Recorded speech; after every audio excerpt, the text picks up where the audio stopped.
Hey, fellow Geneteers, those of us like our spirituality with a twist. So, as you can see, we are back again with the genuine pleasure of being joined by Dr. Bahara Sahebi.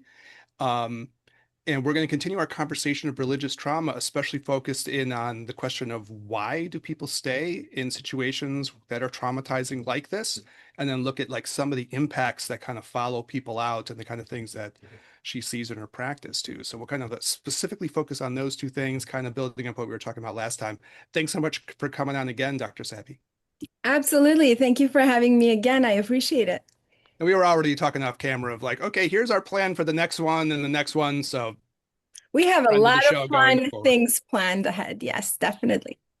Okay, so just as the intro for Dr. Sahebi, her clinical specialty is in couples and family systems and treatment of trauma, as well as systemic clinical supervision. Her recent scholarship is focused on collective trauma and how chronic repression, authoritarian political systems, and large-scale geopolitical forces shape psychological life within families and communities. So there's our religious trauma kind of thing we were talking about.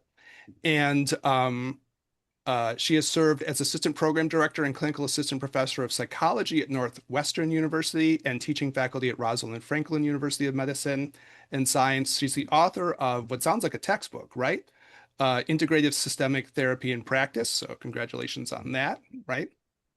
And though her Now work is, available in Italian. I have to yeah, keep pointing that out. I you can't did. read it, but I'm going to trust that Rutledge did a great job, the publisher. Yeah, yeah, I saw that in what we're looking at. Now available in Italiano. I have the Uh, book. I just can't read it. Though to list some of where her recent work has also appeared, it's been in Fair Observer, Rest of the World, Independent UK Voices, Global Voices, and Family Therapy magazine, as well as at her Substack. And Substacks are kind of funny for me to read, so I guess you say substack.com at Dr. Sahebi. So, all the places they can find you where you're spreading all this like great work. Okay, so our questions. Oh, I gotta say the other thing that everyone always has to say, which is we want to like keep sharing the work of like great people like Dr. Sahebi. So if you can kind of share this episode, maybe give a like, maybe give a review, do all the things that people always ask you to do, that would be greatly appreciated. Again, it's a labor of love, and we just feel like we're trying to share important things in kind of an important time.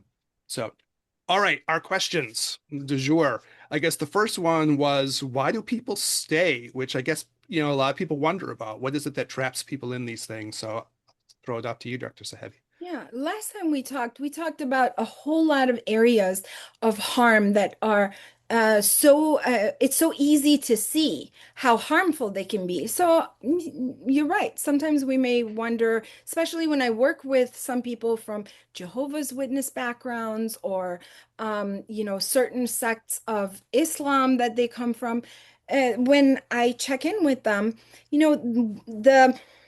the essence of what I get from them is because these systems don't just provide rules, they provide identity, they provide belonging and a sense of moral certainty. One of the things I think I mentioned this last time that I ask my students all the time is, do you know the one thing we all have in common? One thing that every single one of us on this planet have in common. What do you think that is? I think we were like wondering about this when we were doing our last episode too. I guess it's a sense of belonging or That's something, it. right? That's right. Yeah. Exactly. It's a sense I of was being, gonna I was yeah. gonna say poop, but Yeah. Yes. Everybody does that too. Yeah, there's a yeah, Yes whole book. and There's a yes. whole book about it. that's right. Daniel may be Absolutely. slightly influenced by the presence of his dog too in this particular. Also, So right. his mind is very busy. Yeah, it's the dog in the room. So yeah, we were talking about that. Yeah, So pre episode. because of this, they provide a sense of identity, belonging, sense of moral certainty. It's really hard to leave. Leaving means you're losing your family, your community, even a sense of who you really are. And staying is often not about whether they agree with it all, but it's really about survival at some point. And psychologically, it's usually easier to kind of reinterpret that harm than to confront all the possibilities of the way that the system itself is unsafe. So many times people have that internal struggle with themselves of what is life outside of the system going to look like for me? I apologize. I just dropped something and you heard it live right on here. So that is a really, really difficult thing to grasp for people. And we can talk a little bit more about the impact on the individual, the self, their thoughts, their emotions, in a little bit too. Yeah, oh, sorry, Daniel. You got No, I something? was gonna say this is like the sort of toxic side of don't throw the baby out with the bathwater. I can hear, many people who I know who are in, we could say, relatively toxic religious communities. They might not view it as that way, but they would say it gives the sense of community. It gives people a sense of connection. It brings people who might not necessarily come together for this common thing of prayer and doing good for each other. But I think to your point, that's part of the coping mechanism that goes on internally when those things are trying to essentially separate you from aspects of yourself, like intentionally keeping the mirror fractured, if we're going to use a Kabbalistic reference, and so the more that you get fractured on the inside, the more that you have to then do this internal bargaining, if you will, for why it is that it's okay for you to be internally fractured, as opposed to finding something else that makes more sense, that actually vibes with you more internally. You'll stay in this thing that is probably not healthy for you if you're going to weigh it out on a scale, but you'll do it because you don't want to be ostracized or ousted from the people who are also probably likely having the same thing, the same internal feelings. You're absolutely right. You just made me think about all the families that I have worked with who are actually, they grew up Catholic. Some of them, they have had really traumatizing experiences as children within the Catholic Church that they grew up in. And now that they're adults, they married somebody outside of the Catholic denomination, and now that they've had children, they want their children to go through communion. They want them to go through all of it. And their partner doesn't seem to understand. Look at what's happened to you. Why do you want our child to go? And this is when they sit in the session, it's very difficult for them to sit with how it creates a kind of internal fragmentation. Well, if they don't learn all that stuff, then what am I ever going to teach them, right?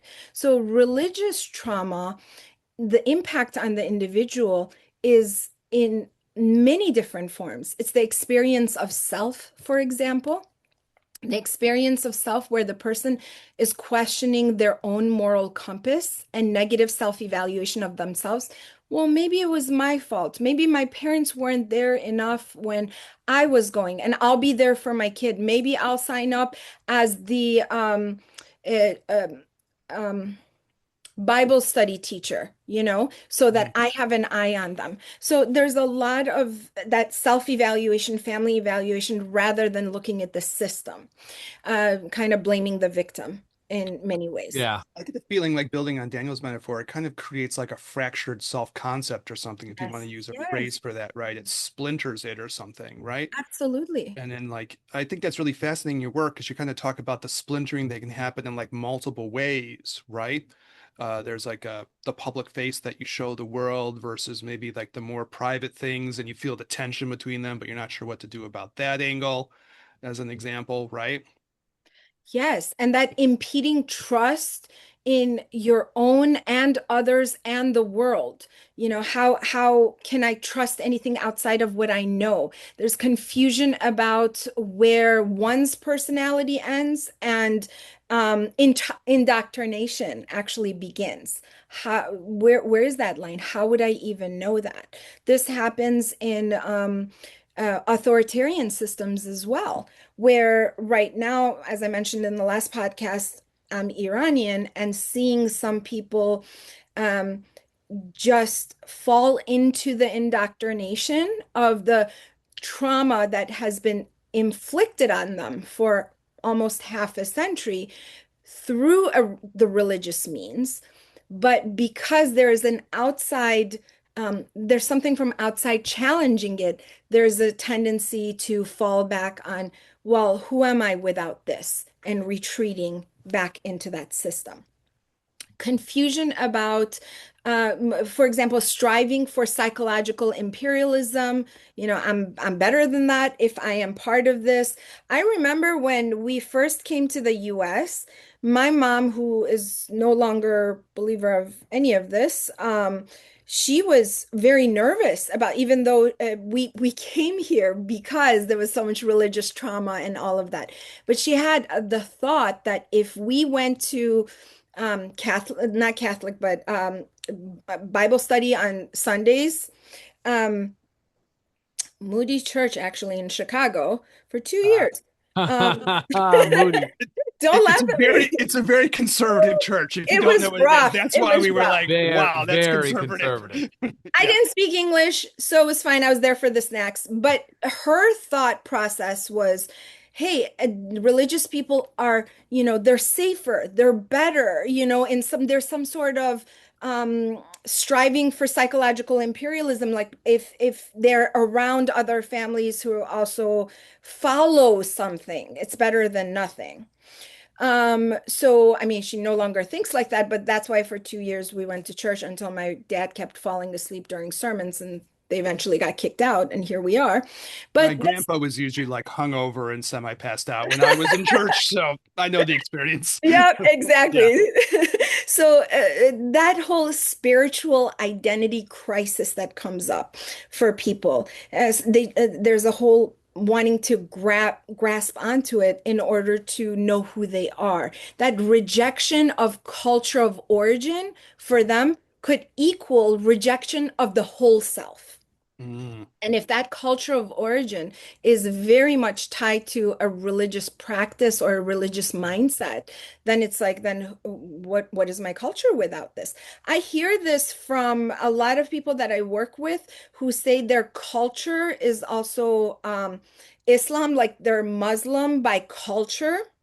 So they're from different countries in the world, but they associate themselves with a culture that is Muslim. And I always challenge that by asking, what does the culture of Islam look like?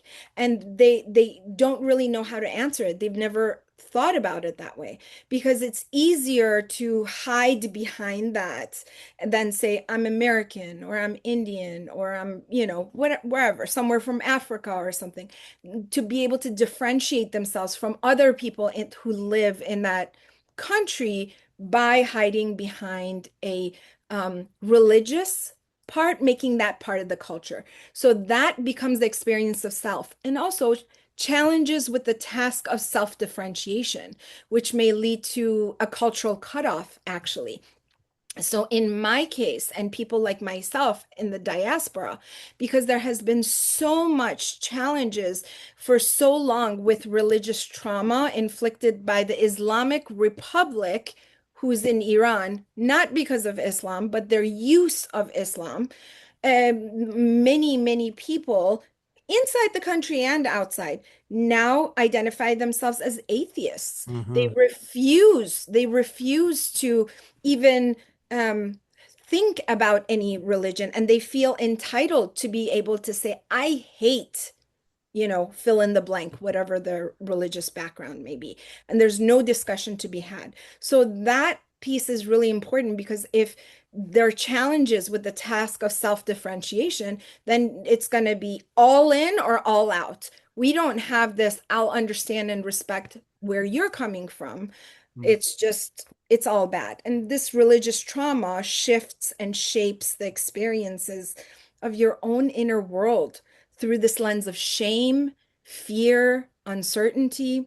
This is particularly true for those who live within this paradoxical realities. When I was growing up, what we had to do in Iran, like outside of the house, the way we had to dress, the way we had to carry ourselves, what we had to say was very different than the life we lived inside. So it was a constant make sure they know that we don't listen to music, make sure that you don't say we had a party. And, this paradox creates a whole lot of identity crisis shifts for people. Yeah, I know a lot of people from like Eastern Europe who were like, grew up under the Soviet system. So you talked Mhm. about like authoritarian or totalitarian type systems of different types, right? Yep. And they had that same thing. It was very clear, like what we do at home stays at home, what we say at home stays Right. at home, and we show a different face out to the world, right? So we don't put a target on ourselves some way or another, right? Now, imagine what that does to a developing psyche where you're trying to learn how to be human, but what is okay to be human? What is the right way to be a good person? Who is right? Who's wrong?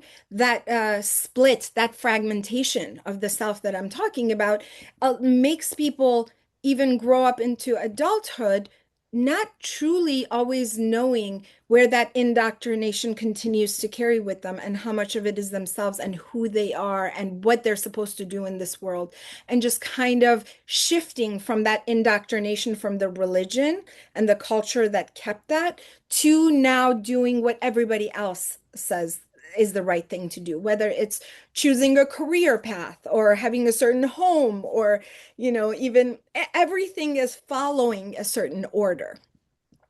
And that's the part that people aren't really aware of, that it is wrong to be different. It is not okay to be different.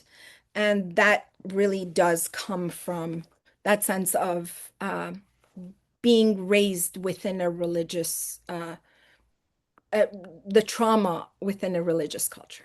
Which is why religious ethnostates, regardless of the religion, are bad. Yes, Full stop. yes, Because this is baked in not only in the micro communities of the religious structures that are present in the culture, but they are part of the culture as a whole, and then they're baked, and then it's baked in the government.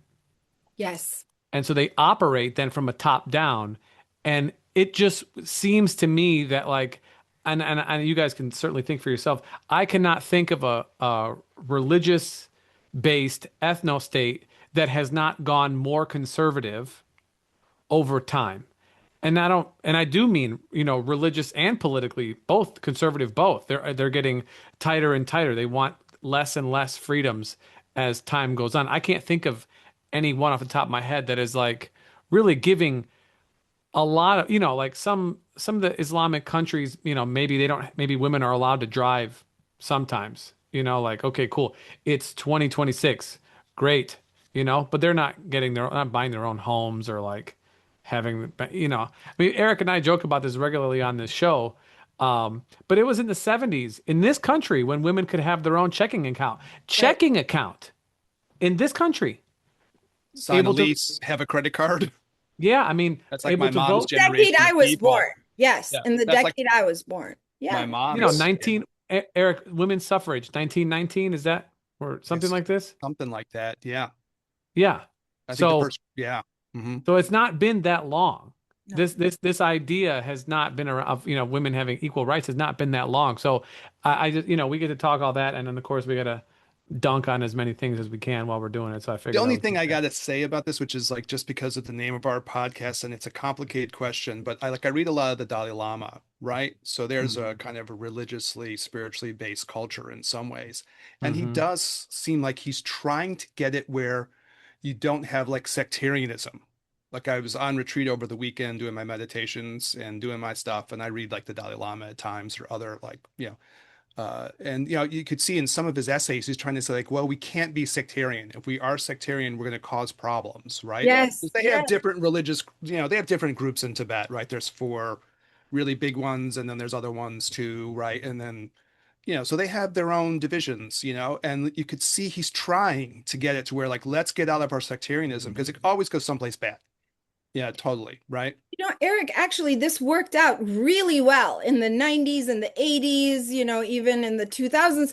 We're now at a point in the zeitgeist where this middle line no longer works. So trying to, play that fairness and stay in the center, people aren't buying it anymore. They want authenticity. People are tired of the way that religion has been used to indoctrinate them.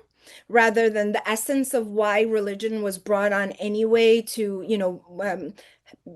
build some laws of the land thousands of years ago. Those things have To shifted. do this. And But I mean, that's challenging, right? it And is. there's going to be people within, and we haven't talked about this too much, but there's going to be people within that subgroup. They're going to be like, well, then you're not really one of us, right? If you're not going to full on with everything, then you're not really one of us, right? But you could see that tension within the group, Muslims right? have the same issue. Those who continue, still believe in Islam and want to follow that, sometimes they are caught in this cross, if they're not Iranian, because Iranians, it doesn't matter if they're Muslim or not, they know after half a century of what the Islamic Republic is about. But the non-Iranians, they feel like they are going against their religion if they speak bad about the Islamic Republic, where Islamic Republic has nothing to do with their religion. The same thing is true for Israel. So these are the ways that they trap you in you not being the systems of power, for you not to challenge them from that macro level that we're talking about right now to the smaller level, like within the family unit or within like a school unit and everything else. And that's why religious trauma really doesn't get to be talked about, because, I mean, what's there to talk about? This is either, if it's happening to you, then there's God's will, right? Or there is a definite stop at the end of a conversation with God's will, whatever's supposed to be will be, and you need to let it go. And we can see that very clearly from all the Catholic Church victims, they're survivors, and how they've been treated over the years. Yeah, there's this like incredible. I was just thinking as you were talking, I had a student who just graduated from her family originally from Iran. Congratulations, Shadi. Oh, And I would ask her periodically, like, how you doing? I would check in with her about these things and, how's your family? Everybody okay? And, we had our kind of like, we were saying like, congrats, see you up the road. You've been through this with students too, sure. I'm sure, right? And she said, she really appreciated like, my being open to, like talking with her about this. She said it made her feel heard. And I was like, okay, great. That was the intention. But it was also interesting watching her in the sense that like, her feelings are ambivalent, right? Because she doesn't like the government of Iran, right? And yet at the same time, you get this like torn thing. It's a very like yes. painful human position to be in, right? Yeah. And Yeah. this is why I'm here to tell you all, Iranians are not okay right now. I need everyone to take this away. We're not okay. We show up, we're good at putting on a facade and just, but our families aren't okay. We're not okay. There is like a double bind we're stuck in. It is it they're getting killed with the bombs and without the bombs as well. Mhm. So and a lot of it religion is being used more than ever to shift that thought. And it's really hard for us to have these conversations. So, going back to how does it impact identity, what you just brought back with Shadi's example made me think about the impact on unresolved thoughts, like the cognitive patterns, and also affective, all like the way that we process our emotions, all the thoughts and emotional constraints that we've been holding on to. And we don't even know that they're there until we're confronted with this kind of trauma. Let me give you some examples. Challenges with self-regulation. How am I going to be able to tolerate some of this distress? The experience of guilt about lifestyle choices. Mhm. I didn't choose, I was brought here, but people who have migrated. I chose to migrate, they think to themselves, when I should be the one over there suffering too, but I'm suffering more because I'm watching it. Almost kind of like a survivor's guilt or something like Yes, that. yes, Yeah. that's what I was going to say next. Exactly, survival's guilt. That may contribute to patterns of self-fulfilling prophecy. So I'm going to get in my own way of my own happiness because I don't deserve this. Why is it I've asked that of myself all the time. Like, why is it okay for me to be okay and not them? And I was a child. I was 8 years old when I was brought out of the country. Shame about one's cultural identity and inferiority within the dominant culture is actually part of it too. So those of us from these marginalized communities, specifically, those who are the culture and religion have kind of, enmeshed in one, the way that they were raised. We were talking about Jehovah's before, I'll give myself as an example. There is a sense that everybody already has a mindset on who you are. Now you need to show up and show up even better and at a higher level, because every single person who you're coming across is going to say, well, I knew an Iranian once. I knew somebody from Jehovah's Witness once. And so you're carrying this inferiority, whether you want to admit it or not, where you need to continue to represent an entire population, and you need to be able to show that population differently in every single interaction that you have without actually pointing it out. Yeah, you had said something really fascinating, and one of the things I was like doing my study on, kind of getting familiar with your work before we did our interview even last week. And you had talked about like kind of this perfectionism thing that you can find in people from, these kinds of like backgrounds for these kinds of traumatic experiences. And like what I hear in that is there's kind of like multiple levels to that. On the one hand, probably that religious upbringing demanded a kind of perfectionism anyways, right? You had Yes. to do things a very particular way. It had to be done. And if it wasn't, then, you could feel all the shame and guilt that I wasn't perfect. Otherwise, God will punish you. Yeah, Oh, God for will be mad sure. at me. Yeah. And then on the flip side, now you're in a situation where I still have to be perfect. I already have that tendency in me, right? But now I have to be perfect because I have to show myself as the perfect example of whatever this background is, right? Or I have to Yeah. give myself as the perfect example of whatever this is. And I think that's, a really fascinating observation, So that there's you like will, these multiple parts of this kind of together. You make that right. point, which is really interesting. So what you just gave as an example, that behavioral symptom, the perfectionism, the hypervigilance, a compulsive need to perform, exists in a particular manner that oscillates between avoiding punishment or provoking reenactment in a way, I want to say. That once the indoctrination stops, continues on. That behavior continues on I was in really curious different what ways. what what you like. Could you go a little bit more into the reenactment part of this? Because I heard you use that word before, and I was like, okay, I want to like Do it explore again. that a little bit more. Reenactment. Let me see you do that again. You did this right. Oh. Let's keep. Can you do the same way again? Good. But we can't So this continue idea to that you keep perform. repeating the same things to get the same approval or something, and you Yes, find yes. yourself on this like you're like the mouse on the thing, and you keep going in that So same it's an behavior. oscillation, right? Oscillation between avoiding punishment and provoking reenactment in a way. And sometimes provoking reenactment can also, unconsciously or subconsciously can go into kind of I deserve, I am bad, I know what I've done, so let me do something that will punish me, like God will punish me some way. So it can work both ways. But regardless, the whole point of this perfectionism and hypervigilance is being this oscillation between the two and not even realizing that's where it's coming from. The first moment somebody tells me about their perfectionism tendencies, I ask about their experience with religion growing up, what it was like.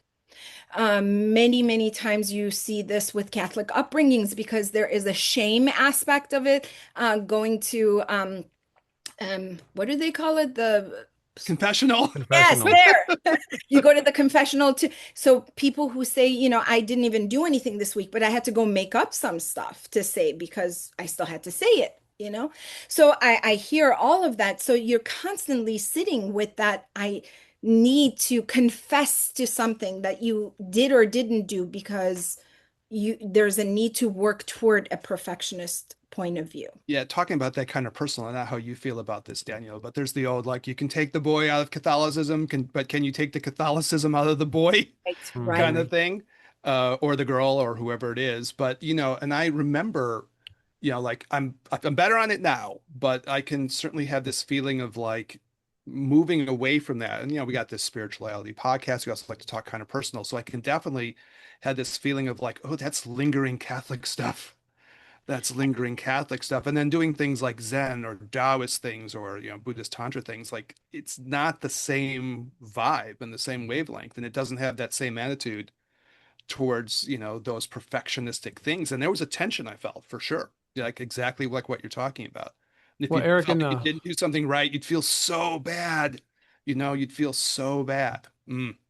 Eric, we did our retreat a couple weeks ago, and there's a purification. Well, there's multiple purification practices, but there's one purification practice in particular that we went over, and I was talking with one of our retreat participants about it because it does have remorse and the kind of removal of guilt and the sense of like trying to work on forgiveness, you know as part of the practice. And somebody was asking me, they're like, well, I don't feel like I did anything bad. And I've heard people talk about this before because I have mentioned this when I first learned that particular practice.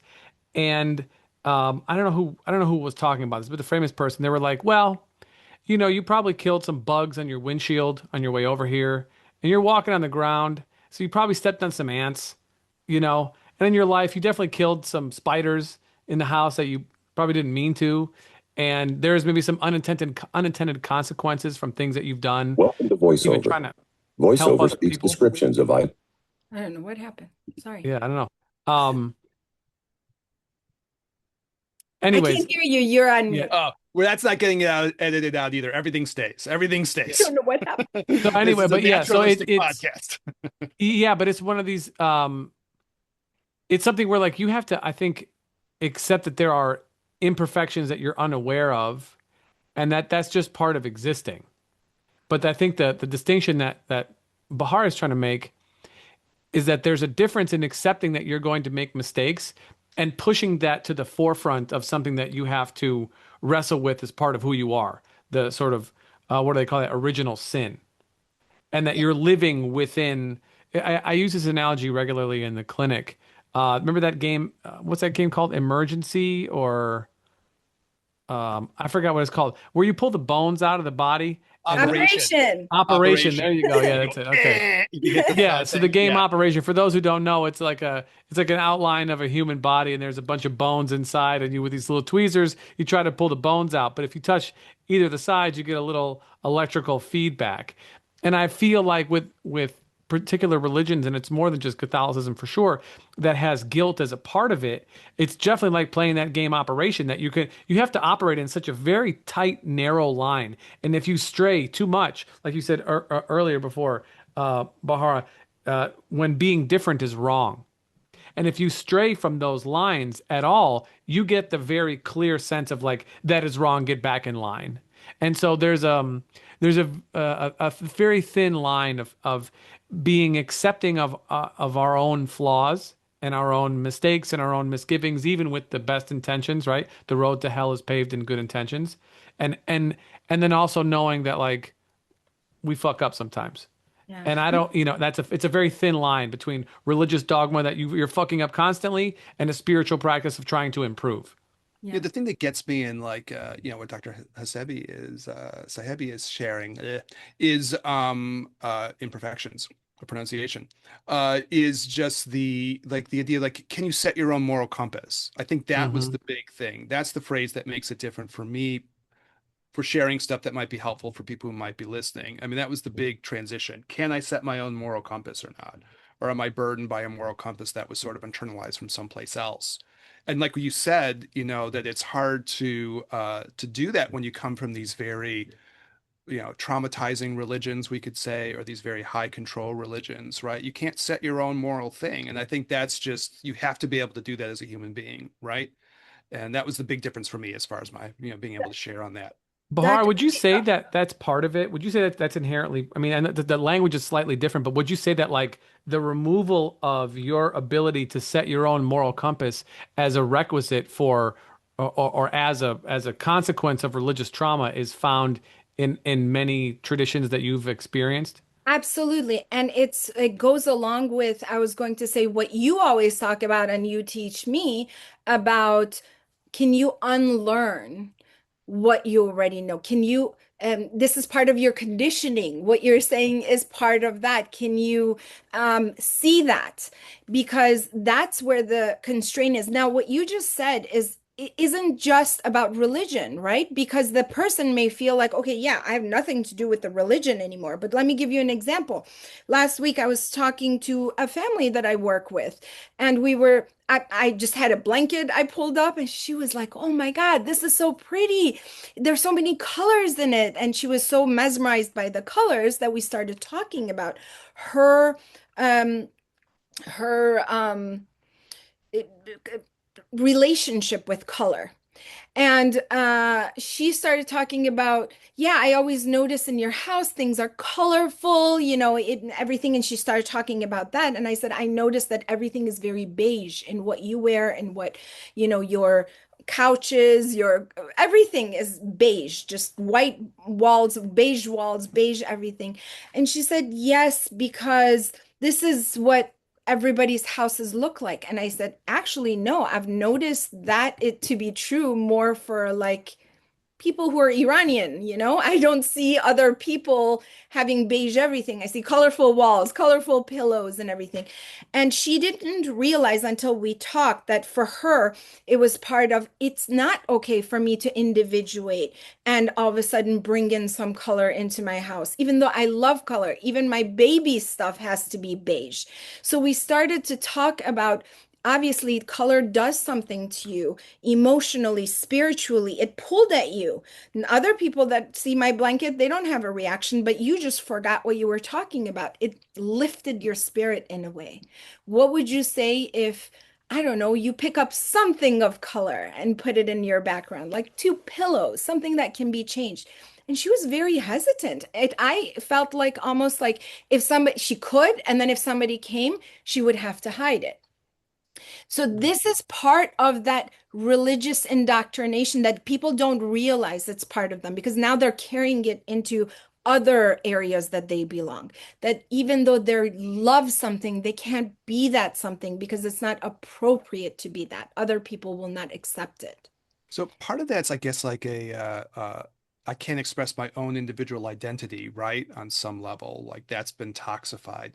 But the other part that jumps out at me, and we haven't really maybe hit on this exactly yet, but like sensuality in a way, right? The Yeah, colors, the senses, and then I guess sexuality is part of this too, for a podcast like definitely. ours. But that whole idea is like, is that kind of like forbidden things, or is it okay to enjoy the senses? Is it okay to kind of experience the senses and then even beyond that, the sensuous, the erotic, and those I kinds of things? actually wanted to talk about that part specifically for women and them having the sensations about their own sexuality, their own sensuality, owning it, feeling good about it, even being able to show up for it, even within a monogamous relationship or marital couple. It's always associated with um, rigid thinking about I can't really enjoy it in that way. I have to act like it's not for me. And I'm just doing this for,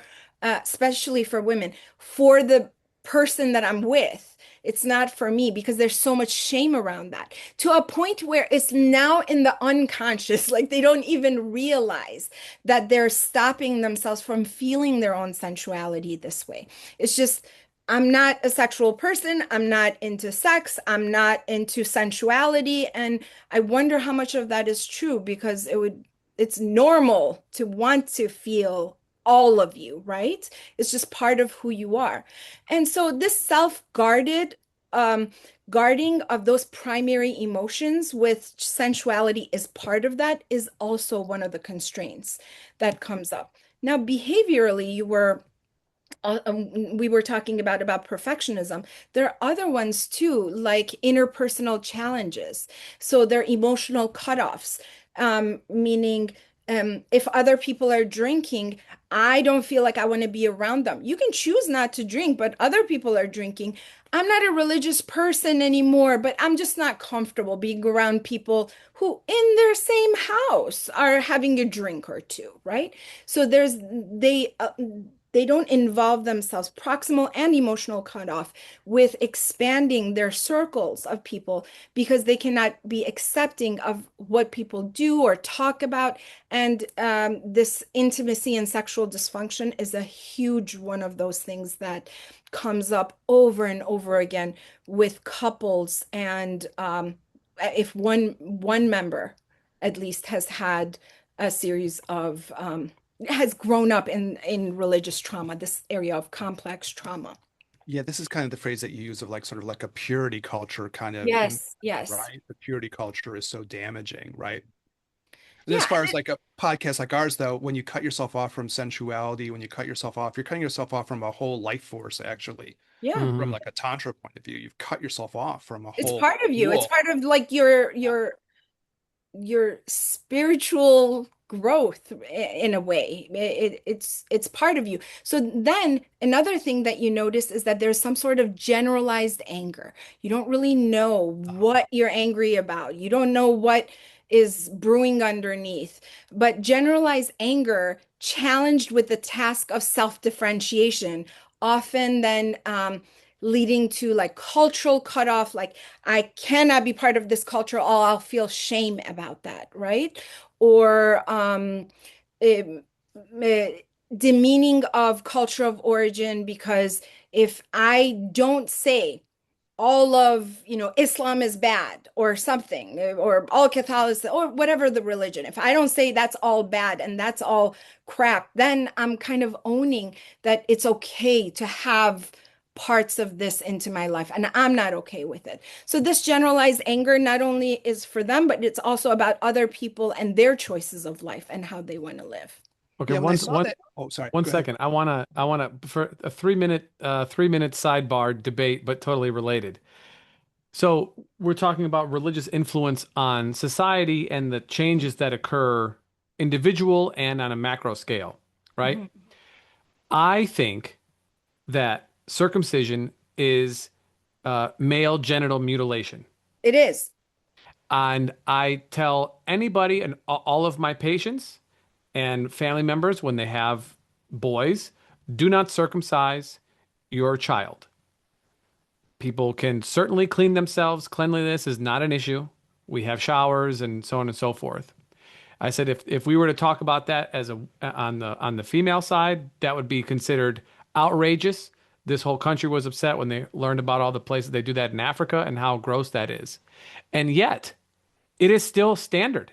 Now, I have patients who, fortunately can help them with fertility and they have children and so on and so forth. I'm like, they're like, well, they give all the lame reasons. It looks better. It's hard to clean. And I was like, okay, take it easy. We're smart people, okay? We can clean ourselves properly. And then what I counter that to them, I said, but the problem is that when you do that, and this is where it ties in, it reduces sensation for men in particular. They say probably up to about 30%. And I said, so I believe that this decrease in sensation is intentional from a dogmatic religious perspective in order to make sex less pleasurable, number one, to make and then number two, on the other side, it changes the way that you interact with sex because it is less pleasurable. You have to almost have more sensation to get the same amount of output, if you will. And I think it changes how men interact with sexuality just in general. And so, given that we're talking about pleasure, religion, society, and individual, I thought this fit right well here. And so I wanted to open it up because this is a hot topic I like to talk about. It's a very important topic when I'm working with couples in sex therapy. These types of things come up as well because you cannot get a good reason for what you just talked about, like why does this have to happen? And the best they can come up with is cleanliness, which doesn't make any sense either. But and then there's the other side of it where there are many religious cultures that actually eh, female circumcision Hmm. from age 7 on is done so that they don't feel pleasure ever out of sex. And when I work with women who have had those kinds of incidences from childhood, which they're just one of millions, that's not, they didn't know any other women that wasn't that way. It is so difficult to see because now we're talking about not only how does it affect the person, how is it affecting the relationships they get into? It often shows up in difficulty just trusting another person and themselves in being able to lose control in a way, or some acts are okay and some acts aren't. Some people go as far as they have to go and read to see what their religion says is okay and isn't. For example, women during menstrual cycle not being able to even sleep on the same bed with, their husbands, more or less engage in anything. But people, like we said, they struggle with intimacy, especially if closeness and sexuality was heavily regarded or associated with shame, which we know it generally is for women in that way. They may second guess themselves constantly or feel like they're doing something wrong, even in a safe relationship, to just let go and be as adventurous as they want to be. And so the relational patterns of the system continues long after the system itself is not physically present anymore. I remember when I was in my master's program, and we had to do, when we were learning about couples, we had to do presentations on sex therapy presentations for some of our couples class, and the topic that I had was vaginismus, and it was so hard for me to get up and talk about that, even though I was, I don't know, 34 years old, and like, it wasn't like I was born yesterday. But I noticed that shame, that religious indoctrination in me, that as a woman, I'm standing here presenting on a sexual issue for women. That can't, what does that mean about me? And I could hear the sound, in my ear, all the shame that was. So I had to do a lot of my own work to be able to work with people, not even realizing this had affected me since I had So you came felt here like so young. even in yourself that there was uh Dr. Sahebi, that there was this kind of like little bit of like lingering shame just about the female body overall that was sort of Very much, hanging around. yes. Mm. So I had to sit there and I had to be present with it and be able to have discussions around it, and do a lot of what we call self of the therapist work to be able to look at ourselves and why am I not asking about the sexual relationship of couples when I'm seeing them? That's a huge part of this. Why is this not coming up? So I had to do a lot more work on learning how to work with couples and sexuality than anything else. That's even harder around emotional connection and all of that, because of the religious trauma that had impacted me without me realizing it. Just to double back on the anger thing of this real quick, and then I want to hear about this bogues thing. You brought up this word bogues, which I don't know if I'm pronouncing that one right, but so that's one of the words that you brought up. So I'm curious about both of them. Me? Yeah, I think you sent me something about that Persian Oh, word.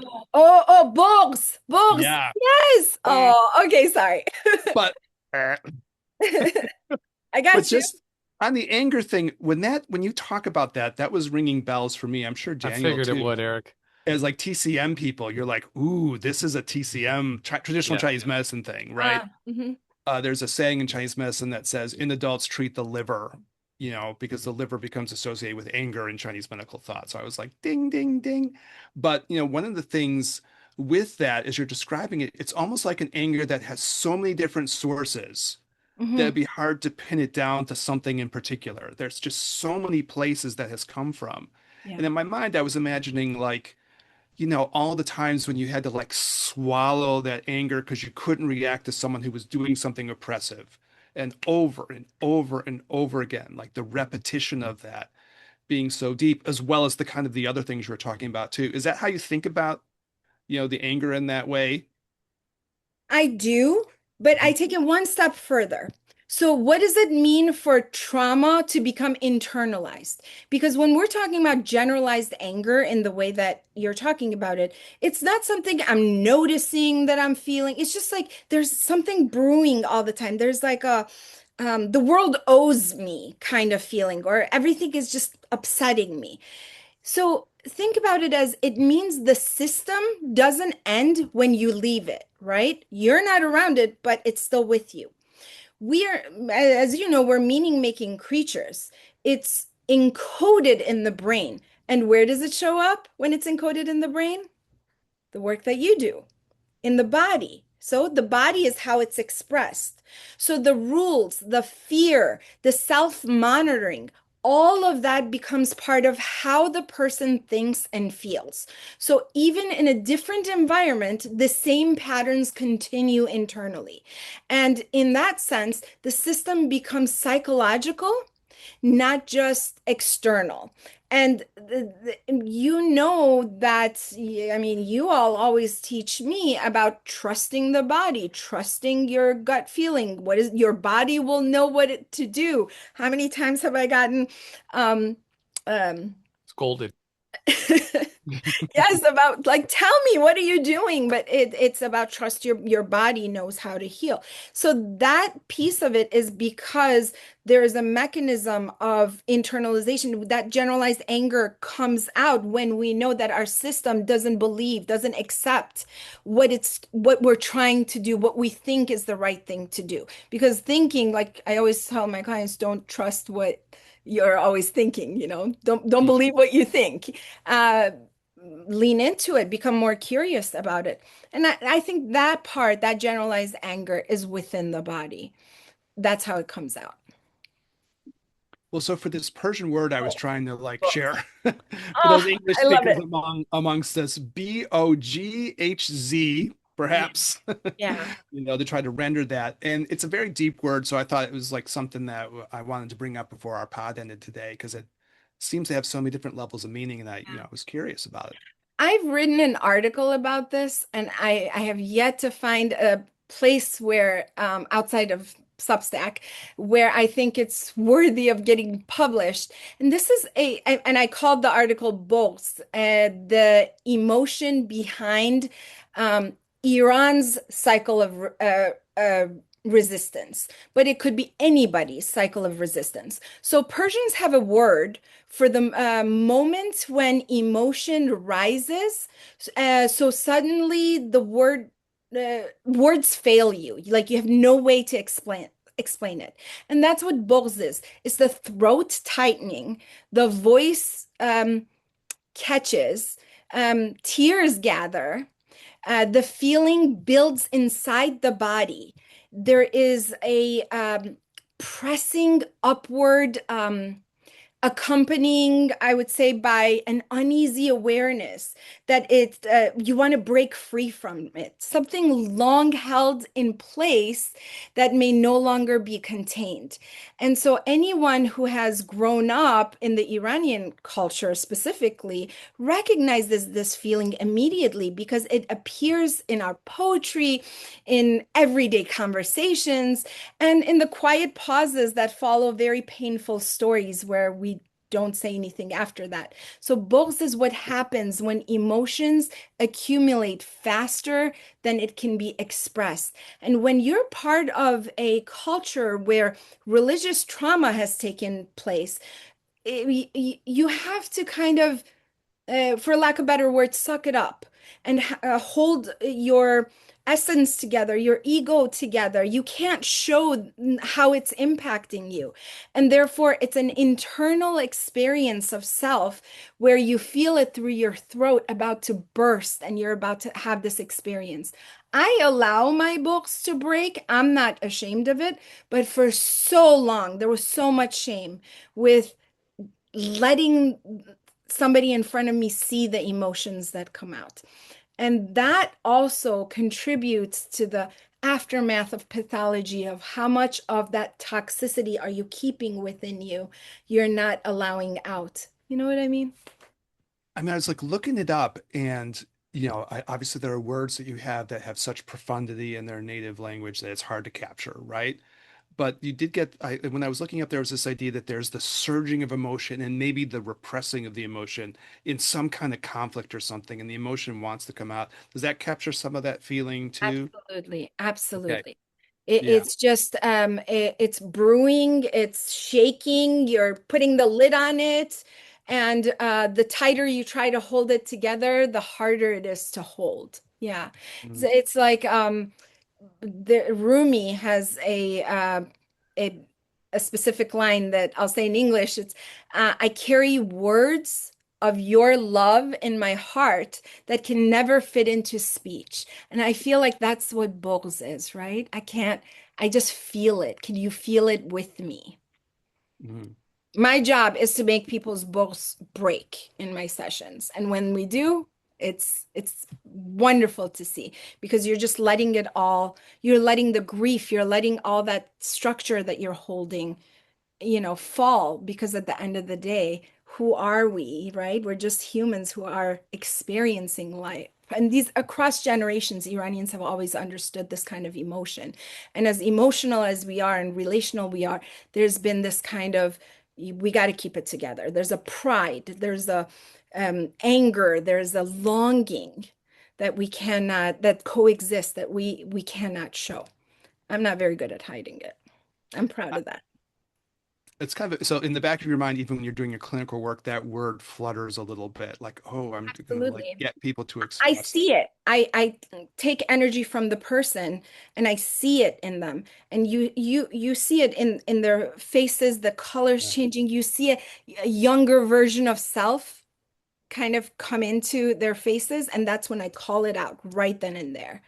And I see that there's something, there's a lump I feel, there's a bugs I feel in you.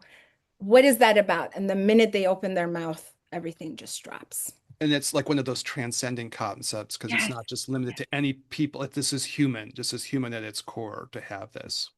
Yes, it Yeah. is. Mm. Some of us grow up in cultures where we are free to express emotions, and some of us who have had religious trauma, backgrounds where religion has played a role, have to hold it together more and just follow a certain path. So it is not okay to be yourself. These last few minutes, I like to put a picture of what any of these experiences can look like for a child. And I'm going to use myself as a child. I hope that's okay.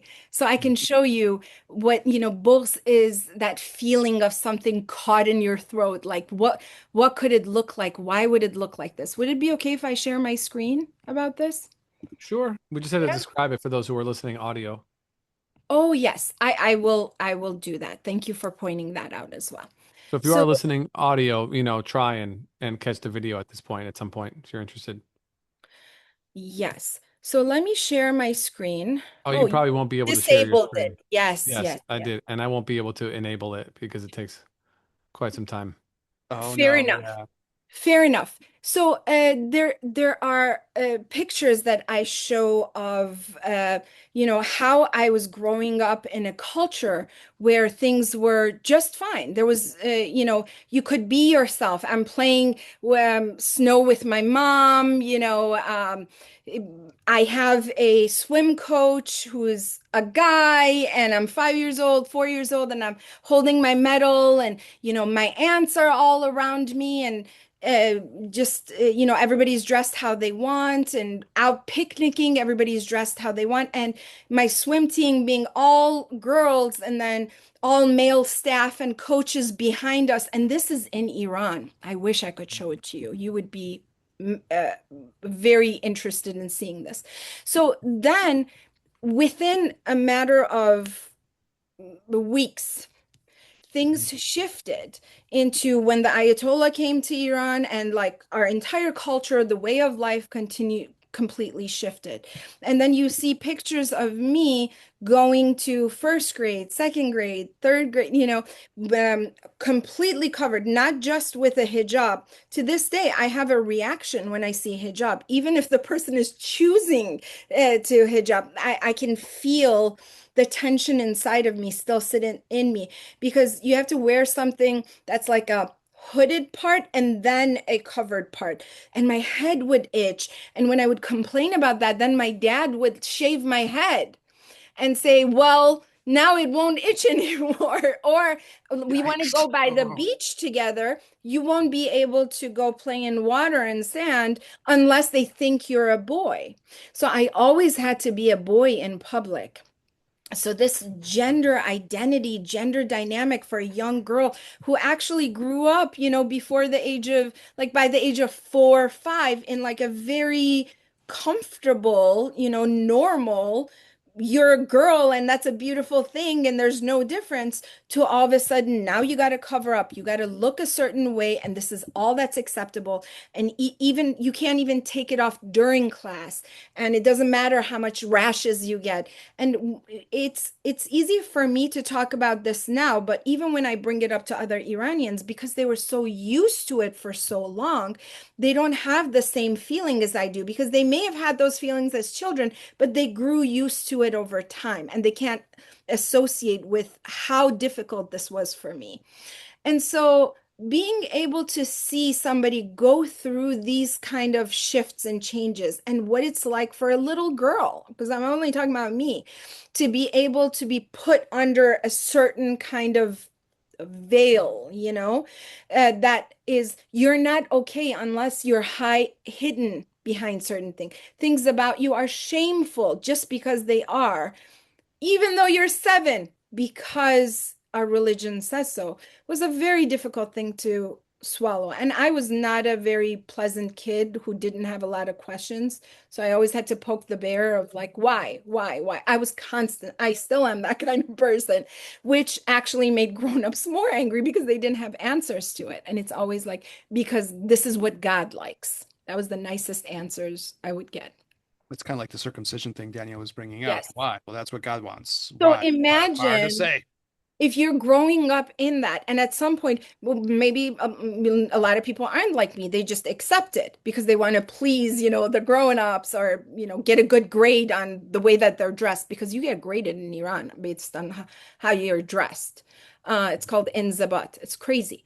But to be able to accept it for what it is, or not accept it like me, and then live in that, and then see outside. When we moved to Sweden, before we moved here, and all the beaches there were nude. So like 2 days before we were in Iran and it was like, you're dressed like this, we go to Sweden and everybody's nude on the beaches. It's very, very difficult for an 8-year-old child, and my brother being 4, to be like, what is real in this world? Like, are they all going to hell? Like, what's happening? I'm like, so imagine this kind of dichotomy, this oscillation, and how do you work through that? Sometimes you don't. You just see it show up in different ways in your life, whether it's in your relationships.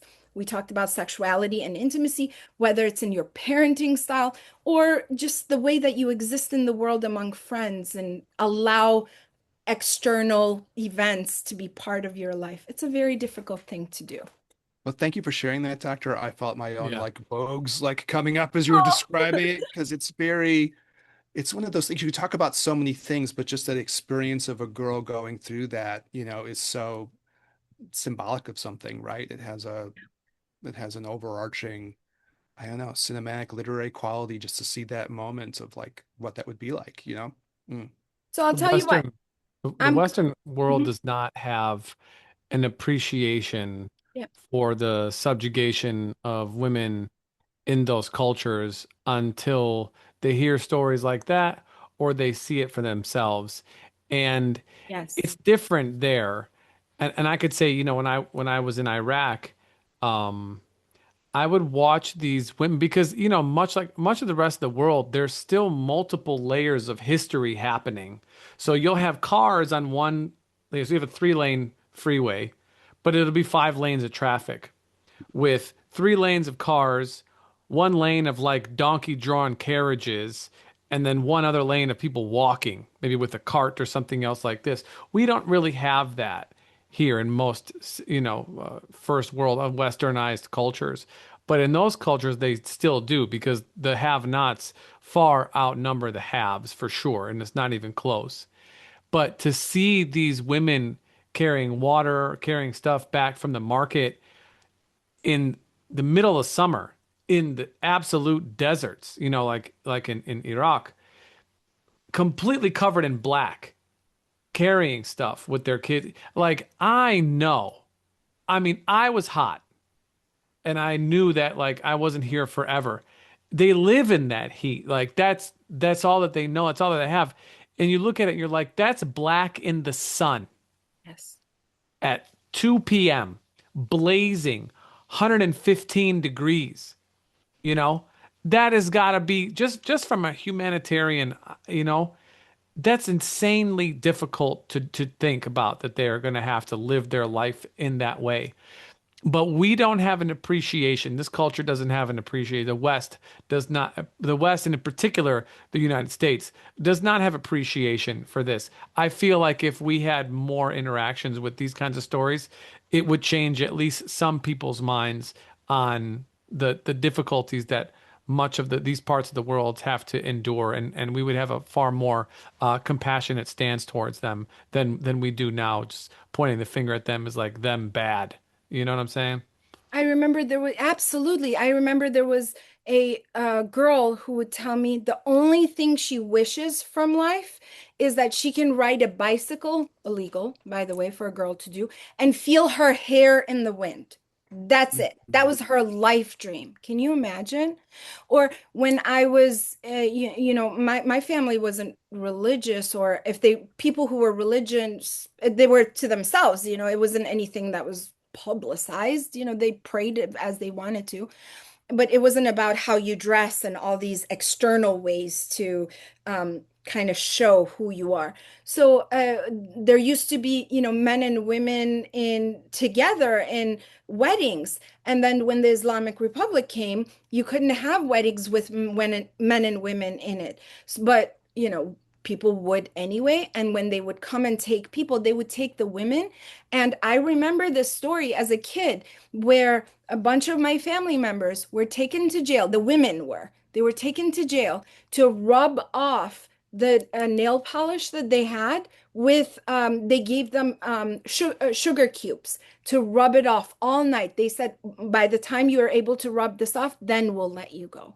So we don't sit, like you said, the Western cultures don't sit and really sit with they don't know these stories that we carry, and this is all part of, to this day, that religious trauma is with me, because when I see women under the same conditions right here, I have a reaction, and it's not because I don't respect what their belief is, but I have a very hard time believing that it is really their choice to be Yeah. able to have that. So thank you for letting me share that with you. Thank you for I sharing. actually send you those 2 slides of the pictures. So if you wanted to put it in the back of this when you upload, you can, for the people to see. Thank I you for think sharing that's all that. part of what you're trying to get to, Dr. Sahebi, is this idea of like there's an international quality behind this in a way, to recognize this as being like, because you've talked about this before in things where I've listened to you, you're getting to this idea of like, there has to be, even if you talk about something like feminism, there has to be an understanding this has to be international in its scope, Yes. right? Wherever you see this problem, it has to be called out. Our podcast is called Gin and Tantra. There's no Tantra unless you have a quality of everyone, right? It has to be like that. And, maybe that's a framing that like, can have a universalism around it, right? But we get this wrong many times. We get lost in believing that uh, because we have to respect the differences, therefore we cannot talk about uh, Right. equality, and then we just hide behind it.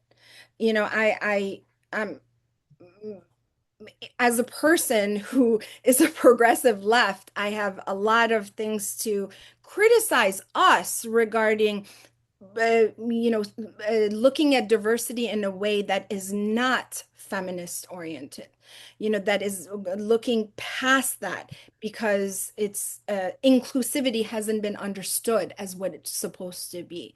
And I think Iranians are a perfect right now in this zeitgeist, being able to see this friction between the Islamic Republic and what is Islam and who are Iranians and who we're trying to show is a perfect depiction of how all of these things are interplayed and trying to just be heard about this. So thank you very much for providing a platform for me to talk about some of the experiences of what Iranians go through. Well, thank you for sharing and for coming on and talking about all the things. We're glad to have you on and we'll be happy to have you back. Eric, as always, thank you so much for driving the boat, driving the ship. Audience, thank you so much for tuning in. As we know, this is a labor of love for us, so we appreciate everybody who comes on and sharing their stories with us. We hope that this is able to spark some conversations and light the fire of wisdom, and hope that helps to kind of open some people's eyes to things they might not have had or heard before or thought about before. So we thank you everybody for tuning in. Like, comment, subscribe, leave a comment. If you want to hit us up or you want to get a hold of Dr. Sahebi to learn more about her work or, maybe even work with her. I know her schedule's super busy, but she'll find some time for you if the stars might align. You for more time. Oh no. Feel free to hit us up at jinandtantra@gmail.com or leave a comment in the YouTube section. I'll be sure to check it. Or hit us up on the gram at the Jin and Tantra podcast. For Eric and Bahara, this is Daniel. We'll catch you guys in the next one. Peace.